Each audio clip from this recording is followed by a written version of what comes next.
This is a book called President Donald J. Trump, the Son of Man, the Christ. Now, somebody sent me a picture of this book at a Trump rally a while back. Apparently, the guy who wrote it, Helgard Muller, has been going to Trump rallies, passing a copy of his book out to everybody. Let me give you an idea of the premise of the argument here. In the Bible, there are two messianic roles. There's a Son of God and the Son of Man.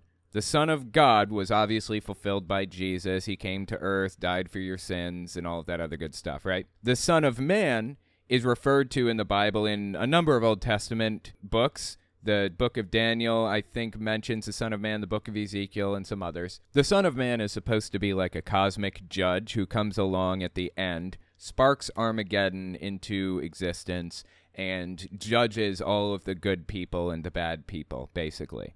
The assumption is that Jesus is going to come back a second time, take control of the Israeli political system. That's why Israel needs to exist as a nation before Jesus could come back, because that's one of the requirements for the Son of Man, for somebody to be the Son of Man, and then spark Armageddon into place. That's the belief among standard Christianity. This guy's argument, Helgard Muller, is that America is the new Israel, that the founding fathers were descendants of the original Jews that came up through the Caucasus Mountains or whatever else. Complete nonsense, just totally made up. And that Trump took control of the political system in New Israel, which made him the Son of Man. So that is their argument for Trump being the second coming of Jesus. That's what this book is all about, so I wanted to give it a read. We've been reading it already. If you haven't seen the previous parts, don't sweat it. You don't have to see the others to understand what's happening in the current chapter. Do not believe literally a single fact, a single statistic, a single word out of this guy's mouth, just based on what I've already read. Even the most basic facts, like the names of political parties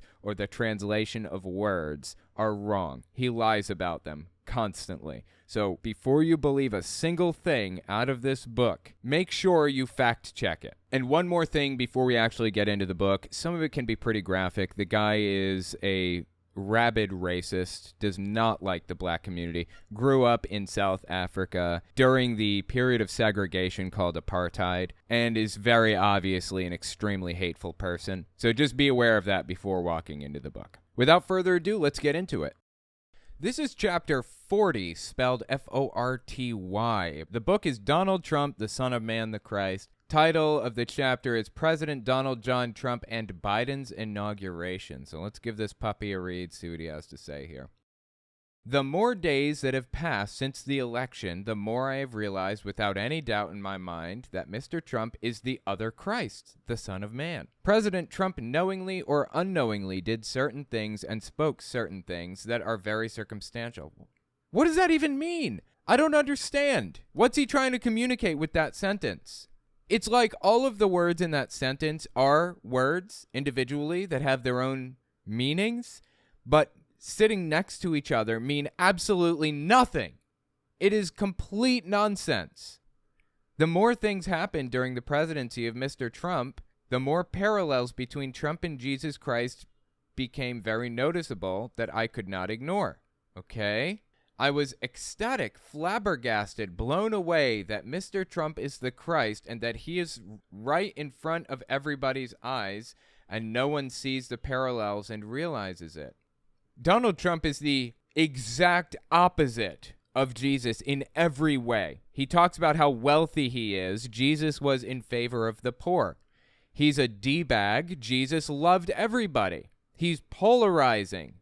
He is the exact opposite of Jesus in every way, and this guy knows that and even pointed it out earlier in the book as a premise for believing that Trump was the new Messiah, because he has to be the opposite of Jesus if he is to be the Messiah. So why is he saying that there are parallels now? It's just nonsense. All of it's nonsense. This is the mind of a conspiracy theorist. It's a perfect example. Okay? Everything, every single thing points to the conspiracy being real. You find evidence against the conspiracy, it's because they framed it up to lie about it and make you disbelieve it. You find absolutely no evidence whatsoever that it's real, that's because they covered it up. You find evidence in favor of it, well, that's because it's real. Everything points to the conspiracy being real, whether it points to it being real or not. That's how conspiracy mindsets work. Just one day after President Donald Trump acknowledged and he lost the election to President-elect Joe Biden due to voter fraud, he declared on Friday the 8th of January 2021 that he would not be going to the inauguration. Good. And did he ever admit that he lost? And also, he didn't lose because of voter fraud. He lost fair and square. This is a quote, I guess. To all of those who have asked, I will not be going to the inauguration on January 20th, Trump tweeted. Donald Trump would be the first incumbent president since Andrew Johnson to skip his successor's inauguration.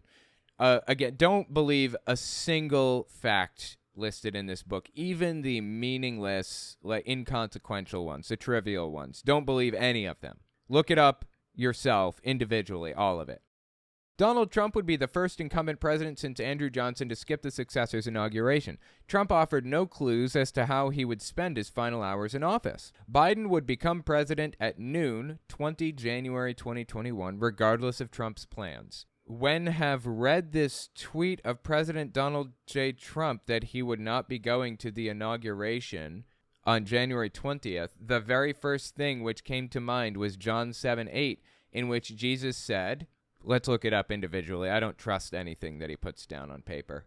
Therefore, Jesus told them, my time is not yet here. For you, any time will do. I don't understand, but okay, let's read what he said. Go ye up to this feast. I go not up yet unto this feast, for my time is not yet full come. Okay, I guess that's kind of close. What does that have to do with anything? I don't understand. What's he trying to communicate here? This book is just complete nonsense. Is this how the guy's brain works? It's like a jumbled mess. Nothing the guy says makes any sense at all. There are too many parallels between Jesus, the Son of God, and President Donald J. Trump as the Son of Man to be ignored.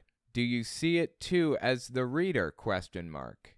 What a confusing train wreck. Wow, we're already on chapter 41. That was short. That was less than a page. Okay, wow. Let's read chapter 41 then. President Donald John Trump on the right hand of God. All these comparisons, the first three words of the chapter capitalized for inexplicable reasons.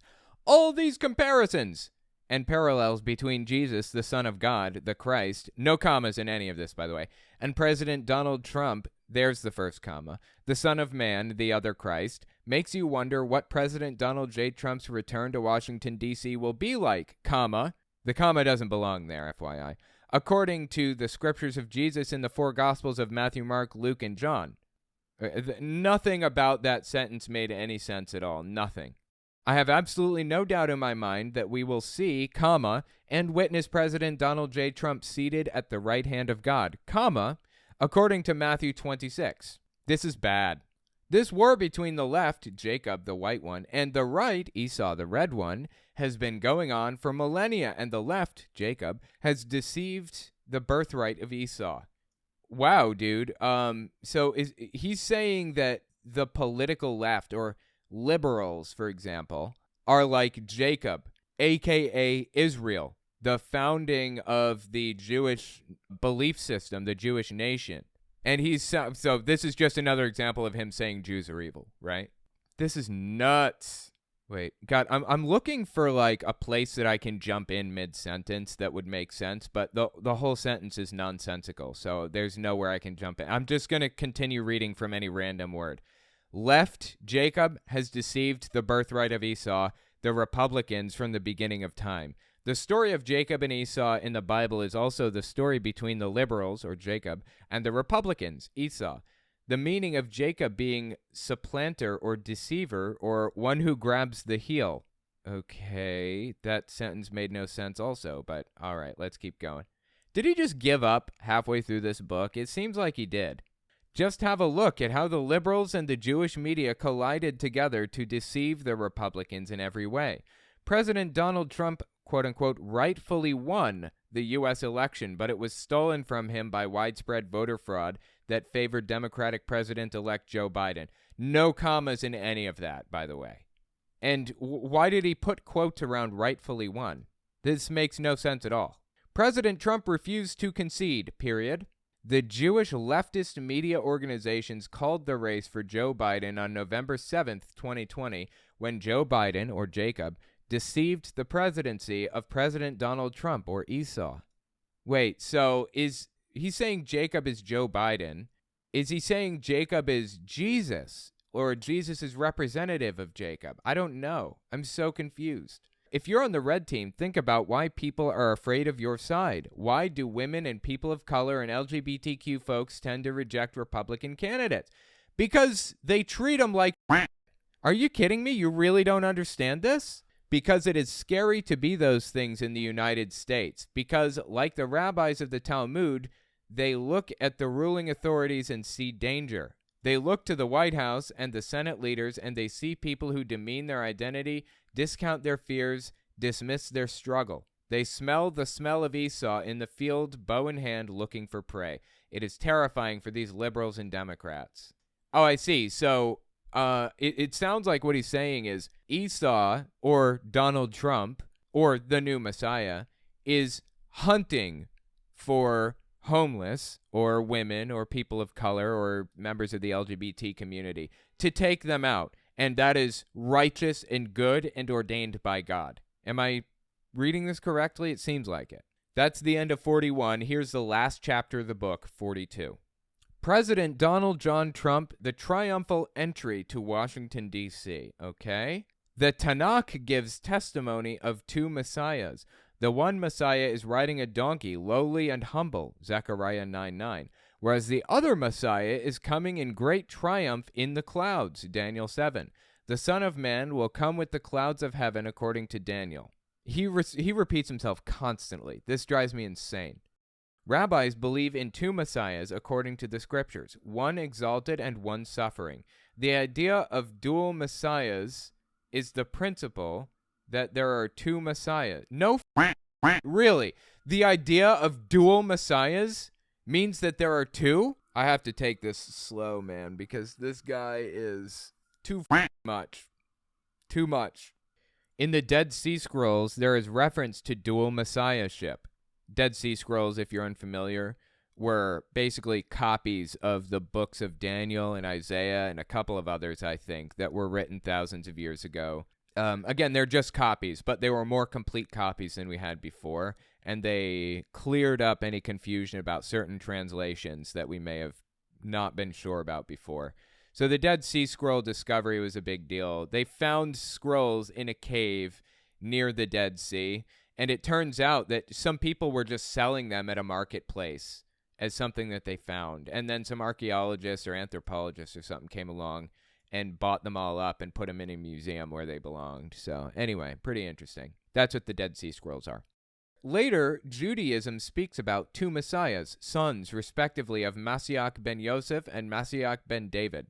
I have no idea what he's talking about here. Jewish tradition at times describes two redeemers, each called Messiah. Both redeemers are engaged in delivering the Jewish people from banishment and ushering in the long-awaited Messianic era. These two messiahs are named Mashiach ben David, the Messiah, the descendant of King David, and Mashiach ben Yosef, the Messiah, the descendant of Joseph individually. Okay. Again, don't trust a single word out of his mouth, even trivial stuff. The triumphal entry is that of Jesus coming into Jerusalem on what we know as Palm Sunday, the Sunday before the crucifixion. The story of the triumphal entry is one of the few incidents in the life of Jesus which appears in all four gospel accounts. Putting the four accounts together, it becomes clear that the triumphal entry was a significant event not only to the people of Jesus' day, but to the Christians throughout history. Once again, what is the triumphal entry? What's he talking about? Like, he didn't build this out beforehand or explain anything. It's just nonsense, all of it. Putting the four accounts together, it becomes clear that the triumphal entry was a significant event not only to the people of Jesus' day, but to the Christians throughout history. This happening of Jesus as the suffering Messiah, what? Just those words alone make no sense together. This happening of Jesus as the suffering Messiah coming into Jerusalem with a donkey was fulfilled by the prophet Zechariah. My perception of the suffering Messiah is President Joseph Robinette Biden Jr., whereas the exalted triumphal Messiah is predicted in the following verses of Zechariah and Luke as President Donald John Trump. Again, I'm just frying my brain trying to understand what he's trying to communicate here. President Donald John Trump is returning to Washington, D.C. as the triumphal Messiah, according to Zechariah 9. And he is coming from the south, which is Mar-a-Lago, Palm Beach, Florida, according to Zechariah. The meaning of the word parable... Why are we talking about the meaning of the word parable now? The meaning of the word parable is a simple story used to illustrate a moral or spiritual lesson as told by Jesus in the Gospels. That's why Jesus spoke only in parables. What is why he spoke in parables? This means nothing. I don't understand. God, this dude is something else. Donald Trump likes to call Mar-a-Lago, his Palm Beach club and catering facility, the Winter White House, and while it's just his nickname for the sprawling Florida estate, there is some precedent for the moniker. Trump moved his political headquarters back to his Mar-a-Lago resort in Palm Beach, Florida. Awesome. And now he quotes a bunch of Bible verses. From where? I don't know. He doesn't seem to even... Oh, Luke 21, supposedly. Okay. What is fascinating about Jesus, the suffering Messiah, who came into Jerusalem, is that he was riding a donkey from Bethany toward Jerusalem, which is northeast of Jerusalem, according to Matthew 21, whereas Zechariah 9 says that the triumphant Messiah will sound the trumpet and will march in the storms of the south. On the 19th of January 2021, the day before the inauguration, Joe Biden touched down at Joint Base Andrews in Maryland on Tuesday afternoon, taking a brief flight from his home state of Delaware down to the District of Columbia. In contrast to his predecessor, Biden flew on a chartered plane, the Donkey, according to Zechariah 9. Wait, so is he saying Biden is a messiah? Because he rode in on a donkey? And no, Biden didn't ride in on a chartered plane. He took Air Force One. He always takes Air Force One. Joe and Jill Biden's main residence in Greenville, Delaware, is an upscale suburb of Wilmington, is northeast of Washington, D.C. Do I need to point out the grammatical errors in that sentence? Whereas President Donald Trump's main residence is in Mar-a-Lago, Palm Beach, Florida, south of Washington, D.C., which fulfills the prophecy of Zechariah 9. The other name for Washington, D.C. is Jerusalem. Science fiction writer Robert Heinlein wrote the story If This Goes On, depicting a charismatic preacher managing to be elected president of the United States and setting up a theocratic dictatorship. Wow, that sounds like a nightmare, but a really interesting book potentially. Among other things, the capital was moved from Washington, D.C. to New Jerusalem. What? The capital was not moved. Oh, okay, wait, he's saying that the capital of the United States is now Mar-a-Lago because Donald Trump is there. Is that what he's saying? I think it is. President Donald John Trump will have a triumphal entry back into Washington, D.C. with God on his left-hand side, just like all the biblical prophecies foretold. President Donald John Trump is none other than the Son of Man, the Christ, the son of the dead King David, according to Matthew 22. Whereas Jesus is the Christ, the Son of the living God, according to Matthew 16:16. I keep hoping that he's going to, drop a massive spoiler on us, secretly Biden is the other Messiah or something. Biden is Jesus reincarnated or something. But, I'm getting the impression that he may have implied that earlier. It's just so hard to tell. Former President Donald Trump said on Monday, June 21st, 2021, that he has not conceded the November election. Yeah, it doesn't matter if he concedes it or not. He lost. I never admitted defeat, Trump said during an interview with the Christian Broadcasting Network, adding, "No, I never. The word is concede and have not conceded." So you also must be ready because President Donald John Trump, the Son of Man, will come at an hour when you do not expect him to be on the right hand of God. Okay. President Donald Trump is the stone which the builders rejected, who would become the head of the corner, to rule all nations with a rod of iron, according to Deuteronomy 33. For God, who is the owner, who will miserably destroy and kill the wicked men, so that the Son of Man can become the ruler of the nations, according to Jeremiah 25, and many other scriptures. At that time, those slain by the Lord will be everywhere, from one end of the earth to the other. So he's saying that Trump is going to take a bunch of people out, right? Am I understanding this properly? They will not be mourned or gathered up or buried, but will be like dung lying on the ground. For Jesus said the same thing which Jeremiah foretold, that the dead bodies will be everywhere, which were slain by the Son of Man and not buried. Right, so Trump is going to take a sword and take people out, apparently. Does he believe that, the writer here, does he think that he's going to be one of the soldiers that fights in Trump's army to accomplish this goal? This is deeply disturbing stuff, man. Even thus shall it be in the day when the Son of Man is revealed, when death shall come to the tribes of the earth, and they shall mourn. But first must the Son of Man, President Donald Trump, suffer many things and be rejected of his generation.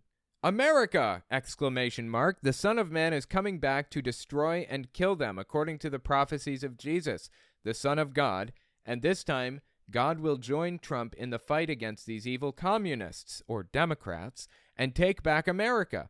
Communism and open borders do not work, and therefore God is coming to reinstate apartheid according to all the biblical scriptures, and drive out the nations and help Trump to finish that wall to keep these third world immigrants out, which destroy the land and the people. Wow, I really wanted to address this earlier, but that was one full sentence. The entire thing was a sentence. If you're unfamiliar with apartheid, I talk about it in part 2 of this whole series. This guy grew up in apartheid South Africa. It's basically an evil as bad as slavery.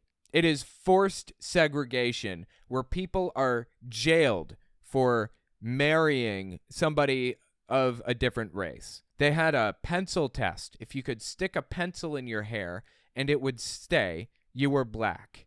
That's how truly disgusting and evil apartheid South Africa was, and this guy's in favor of it. Openly says that he's in favor of it. Avowed fan of apartheid South Africa. Not for nothing, Elon Musk grew up in apartheid South Africa too, so he's probably a fan of it as well, but that's neither here nor there. The guy can't wait for Trump to bring back apartheid in America. That's insane. And he's calling black people, people of color in general, third world immigrants, which destroy land and people. God wants Trump to finish that wall, according to Isaiah 58. Oh, I guess in this specific case, he's referring to people from Mexico. Disgusting. And numerous other scriptures to protect God's people from these third world immigrants. Third world immigrants will build your walls to keep them outside from your republics. Nothing this guy says makes any sense at all. It's complete nonsense, all of it. And, honestly, in my opinion, I think that's because he tried to do some weird little code on this book, rearranging sentences and changing the wording and, messing things up intentionally to make it line up with a gematria. If you don't know what gematria is, I talk about it in another part. Not super relevant, but he believes that it's like Bible code, basically. And I would be willing to bet a lot of money that he set his book up in a similar way to be like a Bible code. The prophecies will also come true for South Africa when God will destroy and defeat all his enemies in South Africa and drive these third world immigrants out of the land and reinstate the Boers as the rightful owners of the land. Those enemies will never, ever enter South Africa again.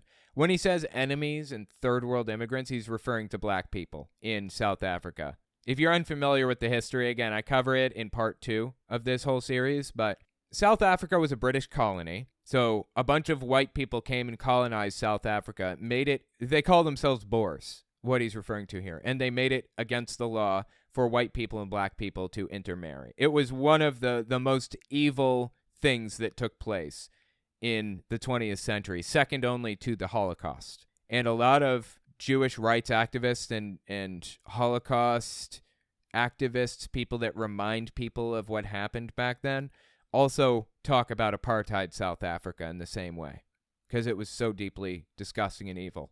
And this guy's in favor of it. Just nuts. When Trump appears with God, then shall all the tribes of the earth mourn. Jesus said, "You will not see me," Jesus, the Son of God, "again until you say, 'Blessed is he, the Son of Man, who comes in the name of the Lord.'" Jesus is referring to someone else in the third person in Matthew 23 who will come in the name of the Lord. Now, I've covered this a bunch, but the bottom line here is that Jesus was using the third person when talking about the Son of Man because he knew that he would be crucified if the Pharisees and the Sadducees and whoever else thought that he believed himself to be the Messiah. He couldn't let on that he thought he was a Messiah, not blatantly and outright. So he danced around it a little bit and said, "Who do you think the Son of Man is?" And people would say, "Well, you, of course." And he wouldn't deny it, basically, is how he went about doing it. I did a whole breakdown of what the Son of Man was in the opener of this video and also in part 1, if you want to see that. On that day, the eyes of the nations, the tribes, will be opened when they will be left behind and be taken away by the flood, according to Luke 17. For they knew nothing about what would happen until the flood came and took them all away. This is how the scriptures describe it, shall be on that day when the Son of Man is revealed. I'm just reading it word for word. I know it makes no sense. With God on his left-hand side. It is going to be terrifying, to say the least. Make President Donald J. Trump great so that you can have eternal life and not perish. For whosoever shall be ashamed of Jesus, the Son of God, and of his words, of him shall President Donald J. Trump, the Son of Man, be ashamed, when he shall come in his own glory, and in his Father's, and of the holy angels. Trump is the great King of God to rule the nations and the Jews. This is the last page. For he is coming back, America, and this time with great power and glory. President Donald J. Trump, the Son of Man, not Jesus, the Son of God, will smite the nations, and he shall rule them with a rod of iron, and he treads the winepress, Jews, of the fierceness and wrath of Almighty God. And he hath on his vesture and on his thigh a name written, King of Kings and Lord of Lords. Okay. President Donald J. Trump is the King of Kings and Lord of Lords, the Son of Man, who will be seen seated in the place of power at God's right hand and coming on the clouds of heaven. Holy Christ on a cracker. That was a challenge to get through. But if you made it all the way through to the very end with me, give yourself a round of applause. That is nuts. And oh my God, dude, I was so burned out about halfway through that book because it just made no sense at all. I'm trying to interpret and understand and give critical analysis, but there's no analysis to be done. The guy has just got an empty head. It was just nonsense beginning to end, all of it. Absolutely insane. Jesus Christ on a cracker, dude. And check this shit out. There's, at the back of the book, there is a picture of an Amazon review option. Can you click it? No. It's not clickable because it's a picture. Before you go, did you enjoy this book? Leave a review on Amazon.com. And there's a leave a review button, except it's a picture. It's not a button. It's a picture of a button in the back of this guy's book. This is just emblematic of the entire experience of reading this book. Holy shit. I am so glad I got through this book. I really wanted to. But oh my God, it was like swimming upstream. I felt like a salmon on my way to be eaten by a bear this entire time because it's such garbage beginning to end. But let me know what you thought of the book. If you made it all the way through to the end with me, let me know your thoughts beginning to end. If this was your first one, please read the rest. It's honestly fascinating, some of it. It's an interesting argument, and it's disturbing that there are really people out there right now who believe Trump is a messiah. Not just this guy. Lots of people out there. Anyway, let me know what you think either way in the comments. You got to leave a review. Well, what do I put? What do I write as a review? You guys can all leave a review now, too. You guys made it through with me. You read it, and you know what it's all about. Maybe you didn't purchase it, but you're perfectly free to leave a review, in my opinion. That's fair. God, this dude's charging $20 or $21 for the paperback of this. And I think he raised the price since I bought it. It's $20 now. I bought it for 10, I believe. 87 ratings on this book. Oh, wow. Okay, you know what? Let's look at the reviews on this. Seriously, hang on. Okay, here we go. Look at some of the reviews. Anti-Semitic. This book is anti-Semitic. One aspect of the blatant anti-Semitism is that throughout the author uses the phrase the Jewish media, which he paints as being in spiritual opposition to Trump the Christ. the opening words of the introduction. President Donald J. Trump is the King of Kings and Lord of Lords, the Son of Man who will be seen seated at the place of power, God's right hand, blah, blah, blah. I looked into the book when I learned it and or flyers for it have been handed at Trump rallies. I found the title so disturbing that I wanted to increase my awareness to be prepared to recognize its influence. Rubbish. Wow. It's got 87% of the people rated it 1 star. Who rated 5 stars? Let's look at the 5-star rating. A must read from Sarah. How many 5-star ratings does it have? I think it only has 7 5-star ratings. And the rest are all 1-star ratings. This is the greatest book. I hope it survives long enough for everyone to read so people can see how everybody that thinks along the same way as this incredible author is completely insane and dangerous. Why? If we want people to open their eyes about the extremists in our country, bring awareness to this book. Wow, I love it. That's really funny. Speedy shipping. Thanks for getting this novel for the ages into my eager hands so quickly. 5 stars for speedy shipping. As I began to enthusiastically tear away at my package's neatly perforated plastic strip, I was instantly overcome by a sulfur-like odor emanating from deep within. Was my order fulfilled by a bowl of egg salad? Was this book located in the same location as an expired Chinese century egg? Was it spawned from an unholy union forged in the bowels of the Tartarus? Who knows? 0 stars for the contents of the 5-star packaging. 0 stars for the contents of the 5-star package and shipping. We'll be returning for a full refund. That's funny. Oh, I love it. Good read. Just plain good read. 5 stars. Don't actually read the book or you too may burn. Must read. Awesome. This book is amazing. I've never truly realized how much we owe Donald. God is a book, whereas Donald is a true stoic hero. Oh, God. I feel like my eyes are burning just having read all of that garbage. Not the reviews, but the book itself is just trash. Now, how do I leave a review? Here we go. Write a review. Overall rating. What do you guys think? I'm thinking a 3-star review, and let me tell you why. People who do a 5-star review aren't realistic. Nothing is 5 stars. People who do a 1-star review just hate it and are usually bitter. But 3-star reviews are honest assessments of a work of art or of a product or whatever. I'm thinking I'm going to go with 3 stars. 2 or 3. I could do 2. We'll do 2.